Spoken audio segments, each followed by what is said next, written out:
నమస్తే, welcome to న్యాయం కోసం. ఇవాల్టి కార్యక్రమంలో డిశ్చార్జ్ పిటిషన్ అంటే ఏంటి, డిశ్చార్జ్ పిటిషనర్స్లో ఎప్పుడు వేయాలి అండ్ యాక్విటల్ అంటే ఏమిటి అనే విషయాల గురించి మనం తెలుసుకుందాం. మనతో పాటు జాయిన్ అవుతున్నారు అడ్వకేట్ కొడుపుల అయ్యప్ప గారు, MTech LLM MBA MA economics and MA mass journalism. నమస్తే అండి అయ్యప్ప గారు. డిశ్చార్జ్ పిటిషన్ అంటే ఏంటి, దాని గురించి వివరిస్తారా ఒకసారి?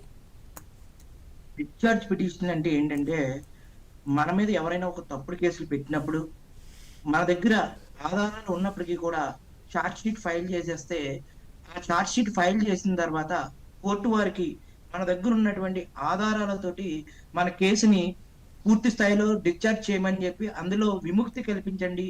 ఈ కేసు నేను ఆ టైంలో నేను అక్కడ లేనను, లేకపోతే కొన్ని ఆధారాలు, కీలకమైనటువంటి ఆధారాలు, తన తప్పు చేయలేదని నిరూపించబడేటువంటి ఆధారాలు తన దగ్గర ఉన్నప్పుడు కోర్టు వారి దగ్గర సిఆర్పిసి సెక్షన్ 227 ప్రకారం వేసేటువంటి ఒక పిటిషన్ డిశ్చార్జ్ పిటిషన్ అంటారండి. రైట్, డిశ్చార్జ్ పిటిషన్ గురించి మనం డిస్కస్ చేస్తున్నాం. దీనికి సంబంధించి ఎవరికైనా ఎటువంటి సందేహాలు ఉన్నా కూడా స్క్రీన్ పైన కనబడుతున్న నెంబర్స్కి కాల్ చేసి మీరు అడ్వకేట్తో మాట్లాడొచ్చు. ఓకే అయ్యప్ప గారు, అంటే ఆధారాలు ఒకవేళ అతని దగ్గర పక్కా ఉన్నాయి అని అనుకోండి, ఆధారాలు అని అంటే ఎటువంటి ఆధారాలు వస్తాయి దాంట్లో? అంటే వాయిస్ మెసేజ్ వస్తుందా, లేకపోతే ఏదైనా ఇమేజెస్ వస్తాయా, ప్రూఫ్స్ ఏముంటాయంటారు?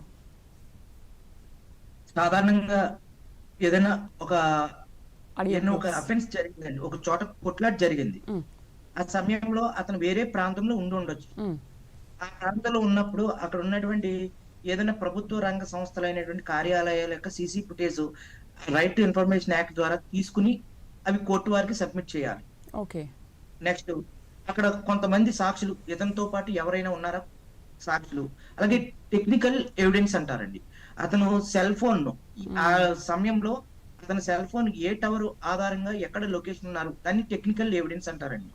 దాన్ని కూడా పూర్తి స్థాయిలో నాకు అది విచారించి నాకు న్యాయం చేయమని చెప్పి ఆ టెక్నికల్ ఎవిడెన్స్, తను ఎక్కడైనా ఒక పెళ్లికి అటెండ్ అయ్యాడు అనుకోండి, ఆ పెళ్లికి సంబంధించినటువంటి ఫొటోస్ కానీ, లేదు ఏదైనా అతను ఏదైనా ఒక ఆసుపత్రి కానీ, లేకపోతే ఎవరైనా కలవడానికి కానీ వెళ్ళినప్పుడు అక్కడ ఉన్నటువంటి ఆధారాలు, భౌతికంగా అతను వేరే చోట ఉన్నట్టు ఆధారాలు ఏదైతే ఉన్నాయో అవి కోర్టు వారికి సమర్పించి 227, 239 ప్రకారం డిశ్చార్జ్ పిటిషన్ అనేది మనం కోర్టులో వేసుకోవడం జరుగుతుందండి. ఇది ఎప్పుడు వేయాలి అంటే, ఛార్జ్ షీట్ వేసేసిన తర్వాత, ఈ ఛార్జ్ షీట్ వేసిన తర్వాత ట్రయల్ కి రాకముందు మనకి కోర్టు వారు ఛార్జ్ షీట్ ఇచ్చి మనకి మెమో ఇస్తారు.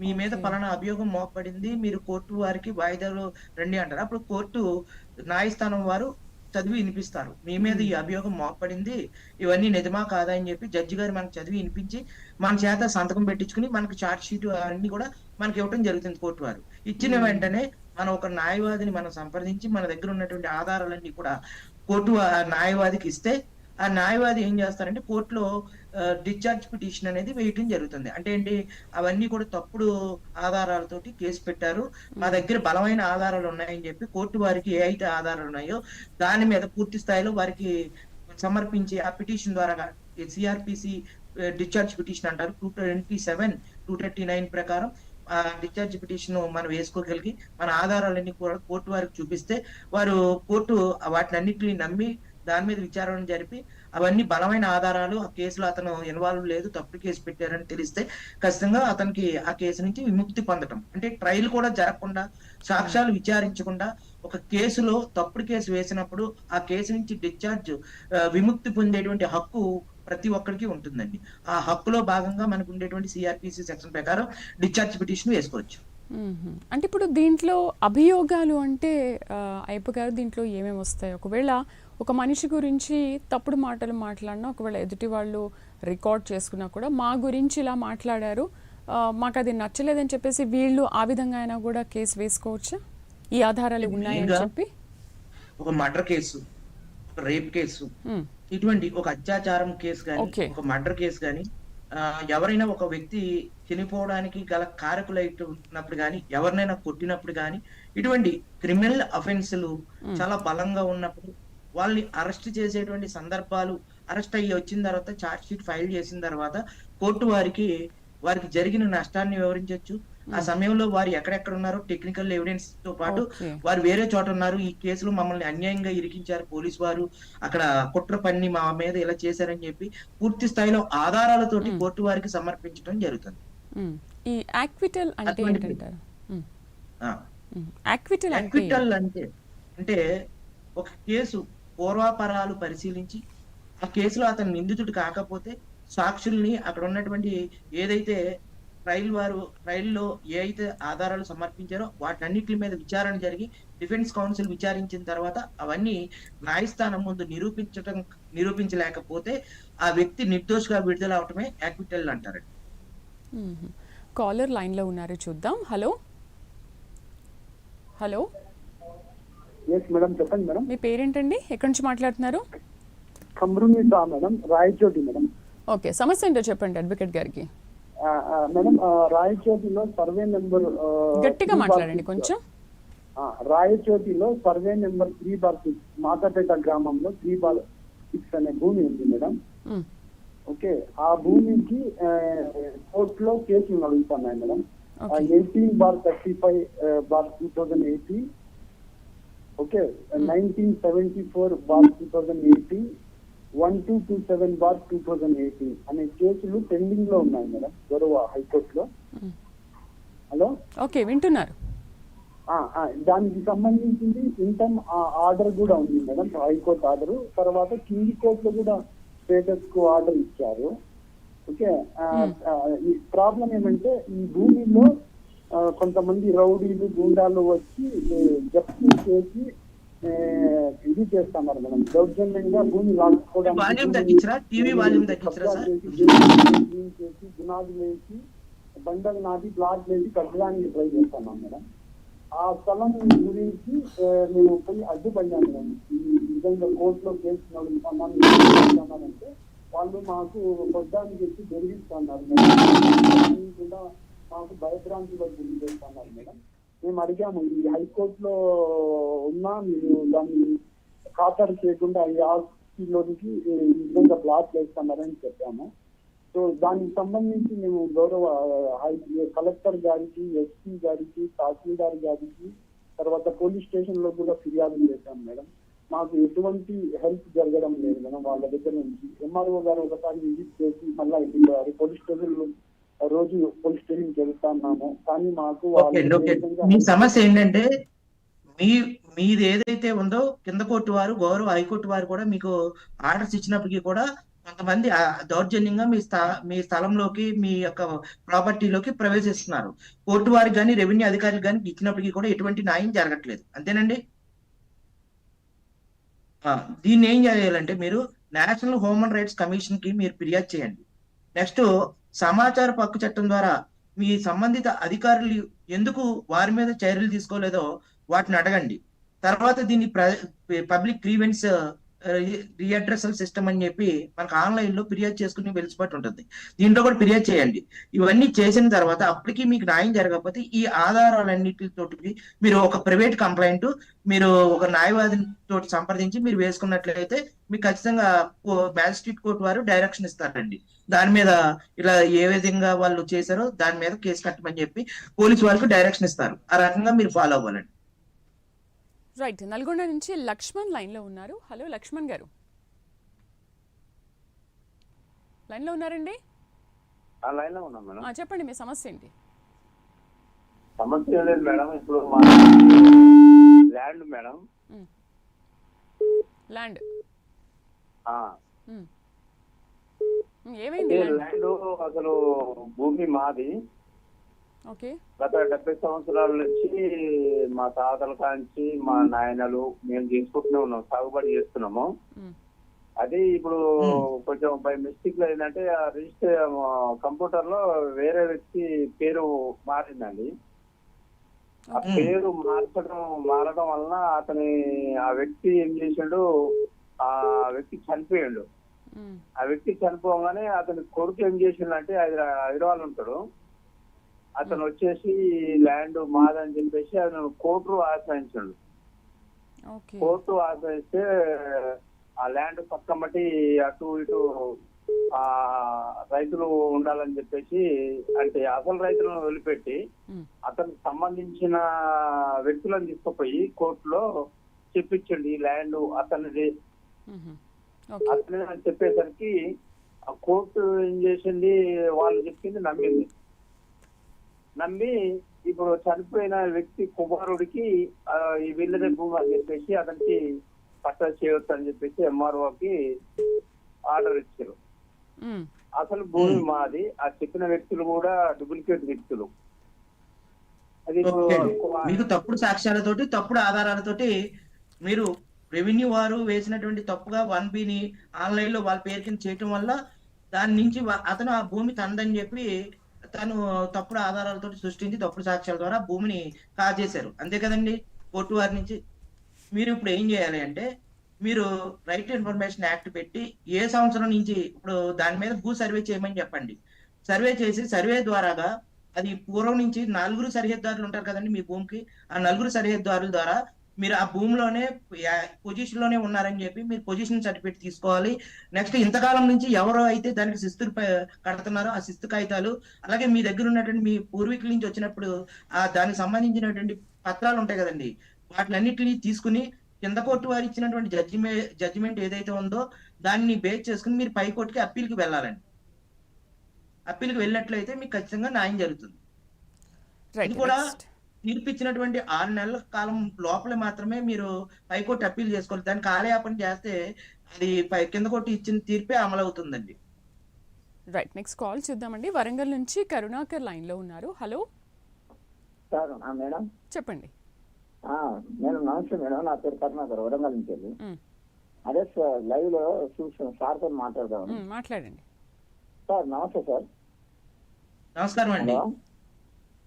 నమస్తే అండి, చెప్పండి సార్. హలో వింటున్నారండి, మీ సమస్య ఏంటో చెప్పండి సార్. ఇది మాది ఇంతకుముందుకు మేము హైదరాబాద్ లో ఉన్నాము 2020లో. అది అక్కడ మాకు అంటే పక్క బట్టి అతనికి నాకు ఆయన క్రిమినల్ కేసు పెట్టింది. మేము వరంగల్కి వచ్చినాక కొంచెం చిన్న గొడవలు అయితే ఇంకా మేము ఎట్లయినా వరంగల్కి వచ్చినామని అతను చూసి మా మీద ఇల్లు గాల పెట్టిండు, బండి గాల పెట్టినని 506, 509 పెట్టిండు సార్ కేసు. అయితే మేము అడ్వకేట్ కూడా మాట్లాడుకున్నాం మేడ్చల్ మల్కాజ్గిరి మేడ్చల్ కోర్టులో. అడ్వకేట్ మాట్లాడుకుంటే ఆయన 5 years కంచెల్లి ఇట్లనే తిప్పుతూనే ఉన్నాడు. ఏం చెప్తలేడు ఆయన. ఏమంటాడు, లోక్ అదాలతలో పడుతుంది. లోక్ అదాలతలు ఇప్పటికీ 4-5 అయినాయి, అయినా కూడా కాంప్రమైజ్ చేద్దాం అంటాను. కానీ ఆయన ఏం చేస్తుంది, తిరిగి మాకు ఇప్పుడు 4 years అవుతుంది. 5 years పడి 2020లో కోర్టు వారు అది డిలే పిటిషన్ డిలే అవుతుందని చెప్పి మీ కోర్టుకి డిలే అవుతుందని చెప్పి మీ డిలే పిటిషన్ కూడా వేసుకోవచ్చు అండి. మనకి సిఆర్పిసిలో ప్రొవిజన్స్ ఉన్నాయి. మీ లాయర్ గారిని సాక్షులు కనుక విచారించి ఒకవేళ కోర్టు వారి సమన్లు సాక్షులకు ఇస్తే కోర్టుకి సాక్షులు రాకపోతే అది 2-3 సార్లు వాయిదాలకి ఏదైతే సాక్షులు రాకపోతే మీరు ఆ కేసు నుంచి మీరు సెక్షన్ సిఆర్పిసి 256 ప్రకారం కూడా మీరు ఆ కేసు నుంచి మీరు డిశ్చార్జ్ చేయమని చెప్పి మీరు పిటిషన్ వేయొచ్చు. ఆ కేసును కొట్టివేయండి, సాక్షులు రావట్లేదు, కార్యాలయం జరుగుతుంది. ఇప్పుడు మొన్ననే ట్రయల్ మొన్నటిదాకానో అది మామూలుగా నడిచింది సార్. మొన్ననే ఒక 2 వాయిదాలు ట్రయల్ పడ్డాయి. 2వ వాయిదాలు ఇప్పుడు ఫిబ్రవరిలో 3వ వాయిదా పడ్డవి. మరి ఇప్పుడు లాయర్లైనా కోర్టు వారు ఇచ్చిన గడువు ప్రకారమే వెళ్తూ ఉంటారు కదండి. ఇప్పుడు మీరు వెయిట్ చేయాలి. ఇప్పుడు సాక్షులు విచారించి అందులో ఏం జరుగుతుంది అనేది వెయిట్ చేయాలండి. ఇప్పుడు మీ సాక్షులన్నీ పూర్తి అయిపోయిన తర్వాత మీ దగ్గర ఏమైనా బలమైన ఆధారాలు ఉంటే ట్రయల్ పూర్తి అయిన తర్వాత మీ దగ్గర ఉన్నటువంటి ఆధారాలు కోర్టు వారికి సమర్పించడానికి ఒక పిటిషన్ కూడా వేసుకోవచ్చు అండి. పిటిషన్ 256 ప్రకారం భార్యతో పెట్టించింది సార్. మళ్ళీ ఈ గండిమైసమ్మ పోలీస్ స్టేషన్ లో పెట్టించిండు. ఏది దుండిగల్ పోలీస్ స్టేషన్ లో మళ్ళీ ఒకటి కేసు ఎక్స్ట్రా పెట్టించిండు. 71 crime number. అదే మన సెక్షన్ నెంబర్ 71. ఆధారం లేకుండా ఒకవేళ మీ మీద ఏదైనా కోర్టు వారు కనుక ఏదైనా పోలీసు వారు కనుక తప్పుడు కేసులు బనాయిస్తే మీరు ఏం చేయాలి, మీరు హైకోర్టు ఆశ్రయించి దాని మీద క్వాష్ పిటిషన్ వేసుకోగలిగితే మీ దగ్గర ఉన్న ఆధారాలతో ఆ కేసులు ఎఫ్ఐఆర్ స్థాయి నుంచి కూడా పోలీసు వారు కొట్టివేయడం జరుగుతుంది. పోలీస్ స్టేషన్ లో మేము పోయి ఆడ మన అది 51 అది సిఆర్పి 51 నోటీసు తీసుకొని సైన్ పెట్టి వచ్చినాం. అది ఆన్లైన్ అయిపోయింది. అది కోర్టులో డేట్ కూడా వచ్చింది 4వ నెలలో. మీకు బెయిల్ వచ్చినా ఏమొచ్చినా మీకు ఏమైనా అన్యాయం జరిగితే ఉన్నత స్థాయి అధికారులకి కూడా మీరు లెటర్లు పెట్టొచ్చు, మీ దగ్గర ఉన్న ఆధారాలను వాళ్ళకి సమర్పించవచ్చు. ఒకవేళ మీరు ఆ సమయంలో లేకుండా తప్పుడు కేసులు బనాయిస్తే మీకు అదే చెప్పామండి. ఇప్పుడు ఈ రోజు మ్యాటర్ కూడా అదే, డిశ్చార్జ్ పిటిషన్ కూడా మీరు వేసుకోవచ్చు కోర్టులో కూడా.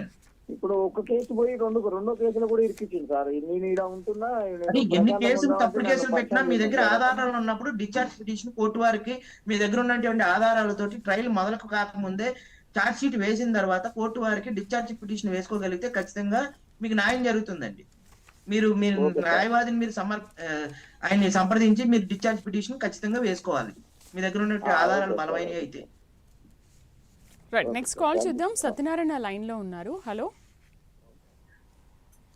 సత్యనారాయణ గారు, మీ సమస్య ఏంటో చెప్పండి. ఏం లేదు మేడం, మాకు ఒక 307 లో క్రిమినల్ కేసులో లోయర్ కోర్టులో 5 years కన్విక్షన్ అయింది మేడం. Hello, okay.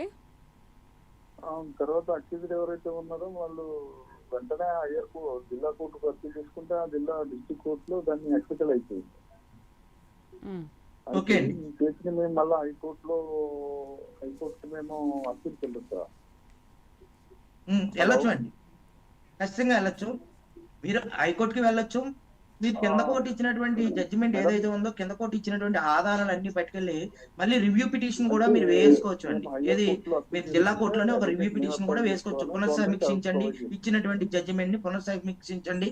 మీ దగ్గర ఉన్నటువంటి ఆధారాలను కూడా కింద కోర్టు ఇచ్చినటువంటి ఆధారాల ద్వారా మీరు వేసుకోవచ్చు. లేదు అంటే మీరు డైరెక్ట్ నేరుగా జిల్లా కోర్టు వారు ఇచ్చినటువంటి జడ్జిమెంట్ ఏదైతే ఉందో అది మాకు ఇట్లా ఉంది అని చెప్పి కింద లోవర్ కోర్టు ఇచ్చినటువంటి జడ్జిమెంట్ ని వాళ్ళు ఇంప్లిమెంట్ చేయలేదు, మా దగ్గర ఆధారాలు ఉన్నాయని చెప్పి మీరు హైకోర్టును కూడా ఆశ్రయించవచ్చు. రైట్, నెక్స్ట్ కాల్ చూద్దాం. తూర్పుగోదావరి నుంచి శంకర్ లైన్ లో ఉన్నారు. శంకర్ గారు, మీరు మాట్లాడే ముందు టీవీ వాల్యూమ్ పూర్తిగా తగ్గించి ఫోన్ లైన్ లో మాట్లాడండి. చెప్పండి శంకర్ గారు. నమస్తే సార్. నమస్తే అండి. హలో, నమస్కారం అండి. నమస్తే సార్. ఇది నేను ల్యాండ్ డిస్ప్యూట్ కేసు గురించి మాట్లాడాలనుకుంటున్నాను. ఓకే, మాది 145 meters సైట్ సార్. అది ఏంటి సార్? మాది 145 meters సైట్. ఓకే అండి.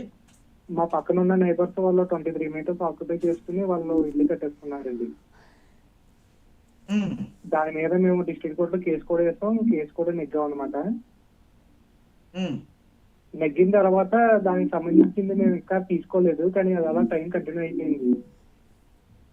అది కూడా 2008 లో మీరు కోర్టులో కేసు దాని మీద కోర్టు వారిని ఏదైతే జడ్జిమెంట్ ఇచ్చారో దాన్ని ఇంప్లిమెంట్ చేయమని కోర్టు వారికి వేసుకుని ఆ ఆధారాన్ని మీ సంబంధిత అధికారులకి, ఇప్పుడు వాళ్ళకి ఏదైనా పంచాయతీ వారు కానీ ఎవరైనా కానీ వాళ్ళకి పర్మిషన్లు ఇచ్చారనుకోండి బిల్డింగ్ కన్స్ట్రక్షన్స్ కి, ఆ పర్మిషన్స్ ఏ రకంగా ఇచ్చారో 1994 పంచాయతీరాజ్ యాక్ట్ ప్రకారం అది మీరు గెలిచారు కాబట్టి వారి ఏదైతే మీ ఏరియా మున్సిపాలిటీ అయితే మున్సిపాలిటీ అయితే పంచాయతీ అయితే పంచాయతీ ఆ అధికారులకి మీరు చెప్పి అతనికి పన్నులు కట్ట ఏమైనా ఇస్తే ఉంటే దాని మీద కూడా మీరు వేసుకోవచ్చు. పన్నులు నిలుపుదల చేయండి, అతను ఇంట్లో మాకు ఇంత బాగా మాకు కోర్టు వారు మా దగ్గర ఉన్న ఆధారాలు చూసి జడ్జిమెంట్ ఇచ్చారు, దాని మీద ఆపమని చెప్పి వేయొచ్చు.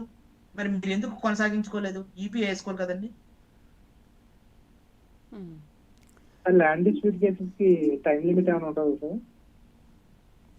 మీరు ఈపీ వేసుకోవాలండి. 12 సంవత్సరాల లోపల ఒక కోర్టు జడ్జిమెంట్ ఇచ్చిన 12 సంవత్సరాల లోపల ఈపీ వేసుకోవాలండి, అది ఇంప్లిమెంట్ చేయమని. ఈపీ వేసుకుంటే దానికి మీకు దాన్ని బదలు కొట్టుకోమనో లేకపోతే ఏదైతే డిస్మాండిల్ చేయమని, ఏదైతే మీ స్థలంలో ఉన్న దాన్ని మీరు డిస్మాండిల్ చేయమని చెప్పి మీరు ఆశ్రయించవచ్చు కోర్టు వారిని కూడా. కోర్టు కమిషనర్ ని మీకు మీరు ఈపీ వేసిన తర్వాత మీకు కోర్టు కమిషనర్ కూడా వేసుకోవచ్చు అండి మీరు.